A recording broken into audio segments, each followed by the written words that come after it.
चलो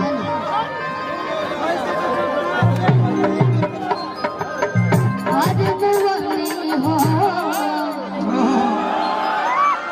हे रानी काहे सुतत बारू भुइया हो। आई रवो सबके बीच में शिल्पी राज। सबसे पहले पैर छू के प्रणाम बा और बड़ा खुशी होता रवो सबके इतना प्यार देख के मन गदगद हो गई और ऐसे ही आशीर्वाद रवो सब देते रही। एक बार दोनों हाथों पर चलिए बहुत ही रवो सबके 2021 में बहुत ही ज्यादा हमरा के प्यार मिलल आशीर्वाद मिलल और यही जब 21 से शुरुआत करे के बाद और बहुत दिन ले ऐसे ही हमरा पर प्यार हुआ सब बक्सर जिला के तारा बॉर्डर में यह आशीर्वाद है कि 21 में कोई 100 गाना तार हिट हो। बड़ी रंगदार जिला है, बड़ी गायकी सुनवैया ही जिला है।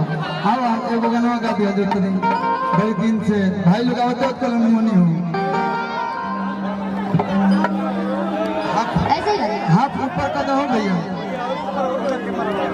हाथ ऊपर कर दो, साफ कर दो। तने मन छलका फूल फिर से हल्का खाली कर दिया जाओ, इससे पहले रहा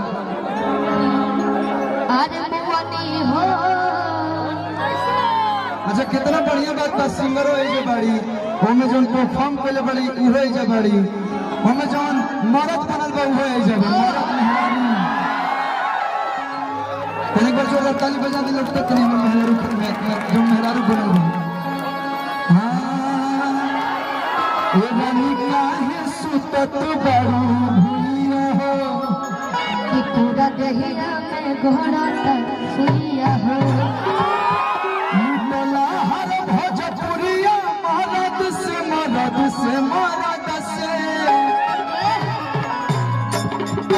अरे देवरू हो